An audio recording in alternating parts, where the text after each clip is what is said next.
Hello students, once again Manish Sharma, Bioconcept classes. Today we are going to discuss a very important topic, that is the female reproductive glands. As far as the female reproductive gland or SSC gland is discussed, there are three important glands in the female, that is, one is Bartholin gland, second is perineal gland, and third is a very common mammary gland. Right? Everybody knows. So, we will discuss one by one. The Bartholin gland, सबसे पहले हम Bartholin gland की बात करेंगे, right? तो Bartholin gland जो है, अगर हम थोड़ा सा एक्सटर्नल जेनिटेलिया फीमेल के रिकॉल कर लें, so this one is labia majora, this one is labia minora. So on the inner side of the labia minora you will find a small P-shaped gland, that is Bartholin gland. Right? Now this Bartholin gland, one pair, and this one pair gland situated near the vaginal orifice. जो vaginal opening है बिल्कुल उसके पास में होगा, right, near the vaginal orifice. So this is the vaginal orifice, basically vaginal orifice. ठीक है, तो वन पेयर है पी शेप्ड ग्लैंड है, one pair P shaped small P shaped gland है. कहाँ मिल रही है आपको? Near the vaginal orifice. अब ये जो नियर द वेजाइनल ऑरिफाइस मिल रही है, this will secrete the mucus. क्या सिक्रीट कर रहा है? Mucus, right. अब म्यूकस सिक्रीट कर रहा है, इसका मतलब that will lubricate vaginal passage at the time of sexual arousal. ठीक है, इससे क्या होगा? इससे ये होगा so that the copulatory organ, कौन सा? penis. This copulatory organ can easily inserted into the vaginal passage to deliver the seminal plasma into the vaginal passage or near the cervix. ठीक है, तो ये काम तो बार्थोनिल ग्लैंड का हुआ. अब उसके बाद अगर मैं पोस्टीरियर रीजन पे चलूं, जो आपका ये ग्रीन, जो ये रीजन है, ये वाला पूरा रीजन, ये और ये, this entire reason which having the two openings, urethral orifice and vaginal orifice, इसको हम बोलते हैं वेस्टिब्यूल. क्या कह रहे हैं? वेस्टिब्यूल. अब ये वेस्टिब्यूल का इंटीरियर रीजन हो गया और ये वेस्टिब्यूल का पोस्टीरियर रीजन हो गया.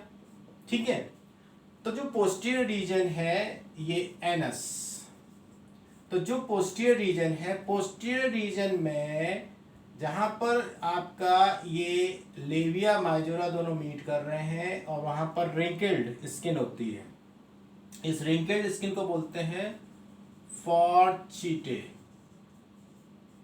राइट।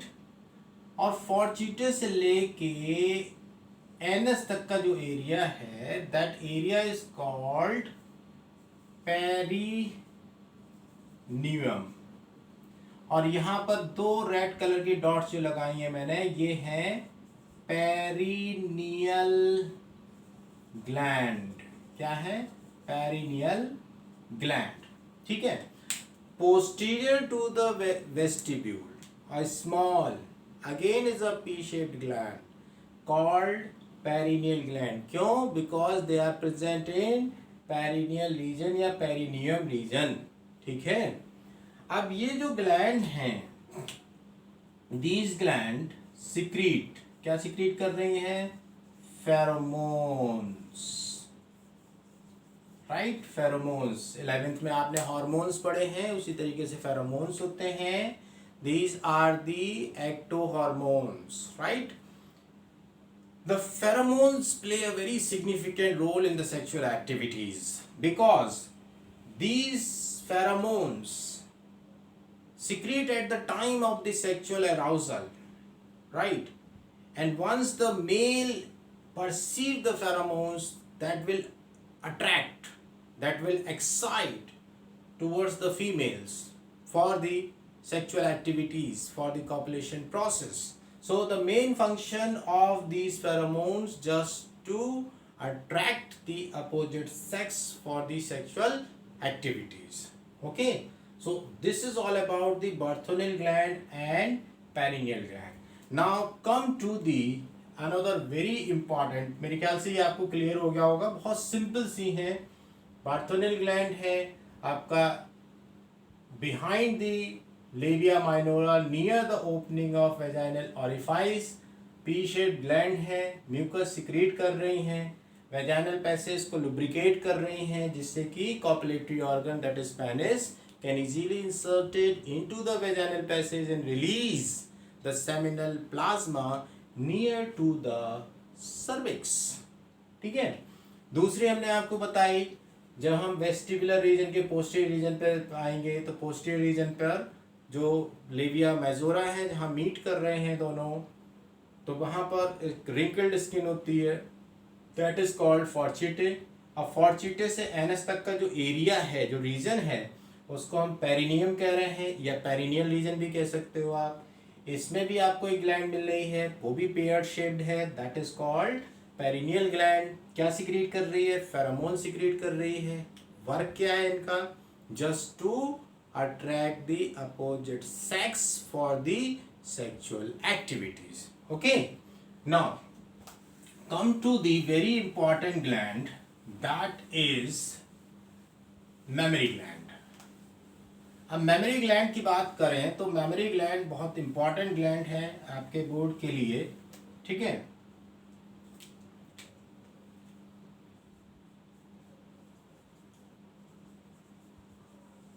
मेमोरी ग्लैंड, देखिए मेमोरी ग्लैंड और जब आप ब्रेस्ट बोलते हो थोड़ा सा डिफरेंस है। ब्रेस्ट टर्म हम तब यूज करते हैं जबकि फीमेल प्रेग्नेंट हो चुकी है, प्रेगनेंसी के बाद उसमें पार्चुरेशन हुआ है, तो पार्चुरेशन या और during the pregnancy excessive growth of the follicles, जो मैं अभी पढ़ाने जा रहा हूँ, excessive growth of the follicles so that the enlargement of the mammary glands, तब उनको आप रेफर करते हो ब्रेस्ट, ठीक है। तो ये भी वन पेयर है, वन पेयर। लोकेशन की बात करें तो वेंट्रोलेटरल रीजन ये हो गया, लेटरल पोजीशन पे होंगी, वेंट्रोलेटरल ऑन कहां पर? थोरैसिक वॉल, वेंट्रोलेटरल है, थोरैसिक वॉल पर आपको मिलेंगी, ठीक है। दूसरा बहुत ही इंपॉर्टेंट है, it's a modification of sudorific gland, sweat gland का मॉडिफिकेशन है, सुडोरिफिक ग्लैंड। ठीक है, अब थोड़ा सा मैं एक्सटर्नल की बात करता हूं, फिर उसके बाद इंटरनल पे चलेंगे। Circular structure, suppose this is memory gland. ठीक है, आप अगर हम इसके सेंट्रलाइज रीजन को देखें तो सेंट्रलाइज रीजन पिगमेंटेड रीजन होता है। This is pigmented region and pigmented region is called areola. ठीक है, एरियोला कैसा रीजन है? पिगमेंटेड। अब देखो, पिगमेंटेड जो रीजन है वो आपका स्किन कलर पर डिपेंड करता है। अगर मान लीजिए फीमेल बहुत ज़्यादा फेयर है तो ये पिगमेंटेड रीजन जो है समवॉट पिंकिश और लाइट ब्राउन होगा। ठीक है, तो डार्कनेस और लाइटनेस वो आपके स्किन कलर पर डिपेंड करेगी, राइट, मेलानिन पिगमेंट पे डिपेंड करेगी। In the center of the areolar region you will find one elevated area. Normally it is called nipple, लेकिन अगर मैं टेक्निकली बात करूं तो this is called memory teat, right? Memory teat. Each memory teat receive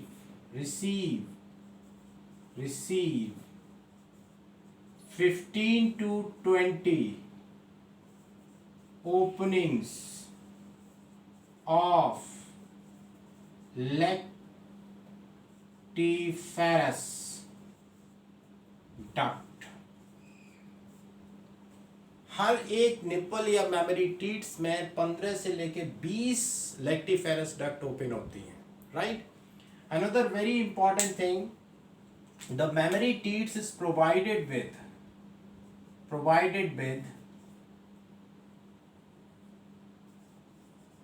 mechanoreceptors. They are provided with the mechanoreceptors. What is the role of these receptors? Once the suckling, the young one, once the suckling apply the pressure on the nipple or memory teats, then these mechanoreceptors sensitize, activate, right, nervous system को activate करेंगे। activate होने से क्या होगा कि mothers को signal induce होने लगेगा and the oxytocin will release and milk ejection process will start, right? So this is the role of the mechanoreceptors, right? अब अगर इंटरनल की बात करें तो इंटरनल में अगर हम लेटरल व्यू देखें तो लेटरल व्यू में आपको ये सेक्शन आपका वर्टिबल कॉलम का मैंने यहाँ पर रिब्स केस के साथ में शो कर दिया है, right. Ribs cut end of the ribs having the ICM, intercostal muscles. ठीक है, फिर उसके बाद इसके बाद जो चेस्ट पे मसल्स आएंगी उनको हम बोलते हैं पेक्टोरेलिस मेजर। पेक्टोरेलिस मेजर से स्किन के थ्रू ये पूरा एरिया अटैच रहेगा, राइट।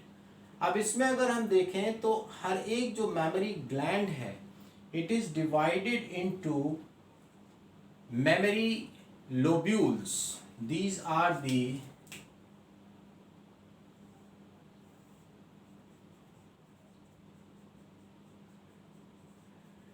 memory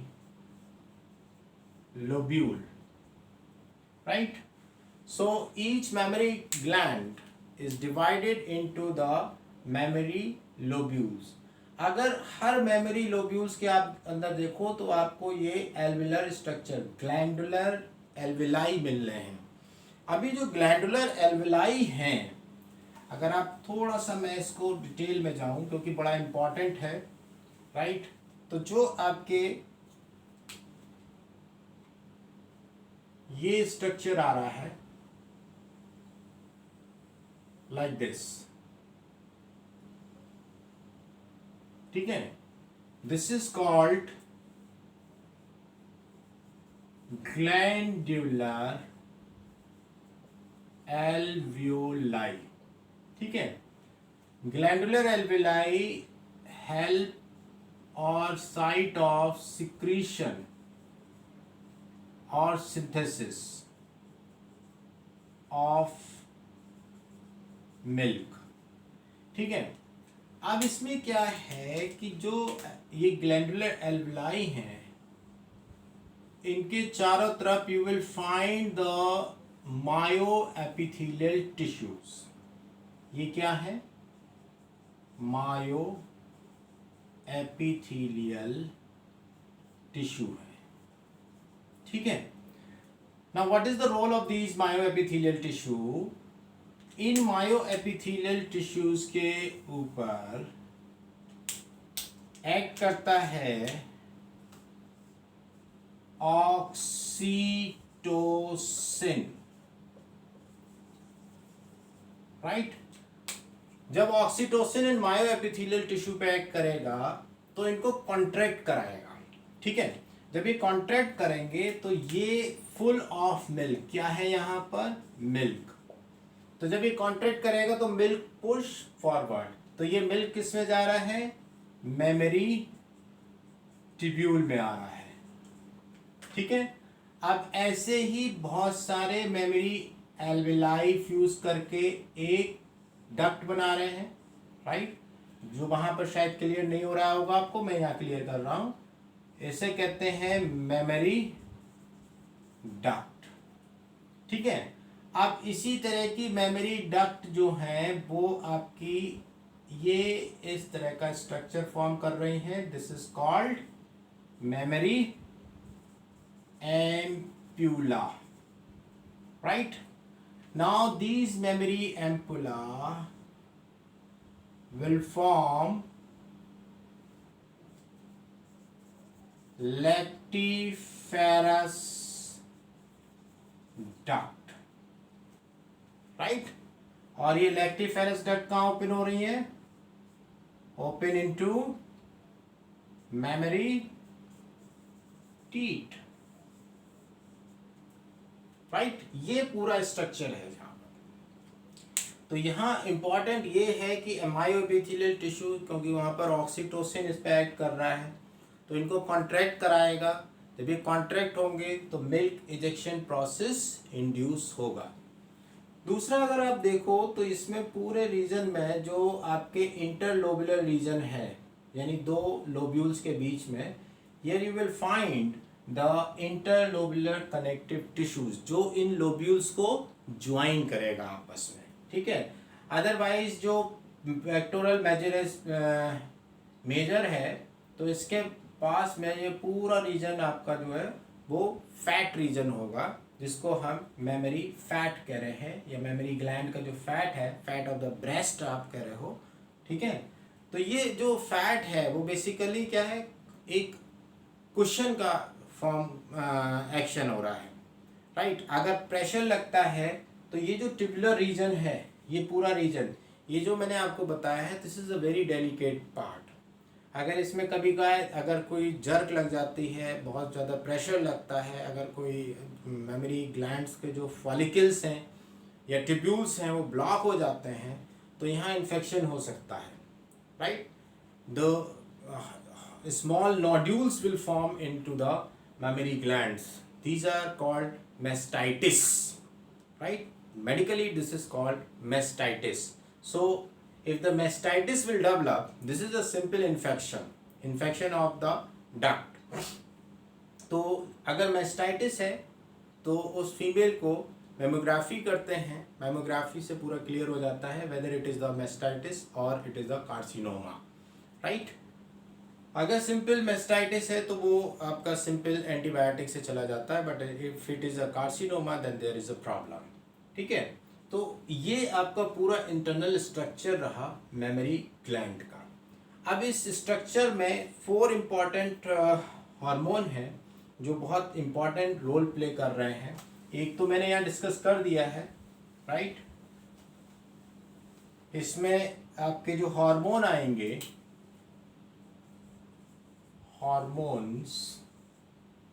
हार्मोन्स में आपका नंबर 1 आता है एस्ट्रोजन. दूसरा आपका आता है प्रोजेस्टेरॉन, तीसरा आपका आता है PRL, prolactin, and the fourth one is oxytocin, right. अब कर क्या रहे हैं ये, अगर हम एस्ट्रोजन की बात करें तो एस्ट्रोजन जो है वो growth of tubules, mammary tubules की ग्रोथ को फास्ट करेगा। अगर मैं प्रोजेस्टेरॉन की बात करूं तो ये proliferation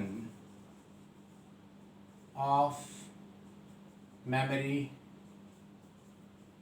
follicles, right, alveoli। अगर मैं PRL की बात करूं तो this is for the synthesis of milk in post parturating female, ठीक है।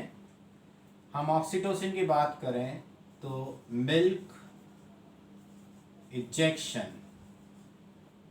Process, right, milk ejection process. ये बड़ा स्ट्रॉन्ग प्रोसेस होता है, थोड़ा सा मैं इसमें बताऊंगा, लैक्टेशन आगे पढ़ा दूंगा बट यहाँ थोड़ा सा बताऊंगा।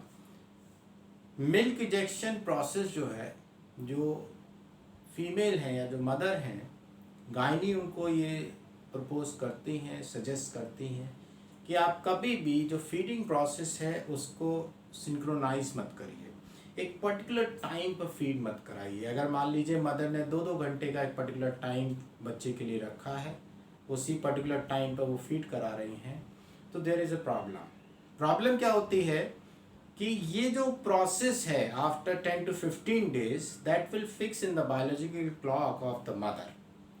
अब एक बार जब बायोलॉजिकल क्लॉक में ये फिक्स हो गया और उस टाइम पे अगर फीटस अवेलेबल नहीं है, बेबी उसका अवेलेबल नहीं है, तो ये न्यूरल सिस्टम एक्टिवेट हो जाएगा और automatically the oxytocin release into the mother's body and the target again is the myoepithelium, so that the milk ejection process will start in the absence of the fetus or the young ones। तो इसलिए कभी भी synchronise नहीं करना चाहिए mother's को, एक particular time उसको सेट नहीं करना चाहिए।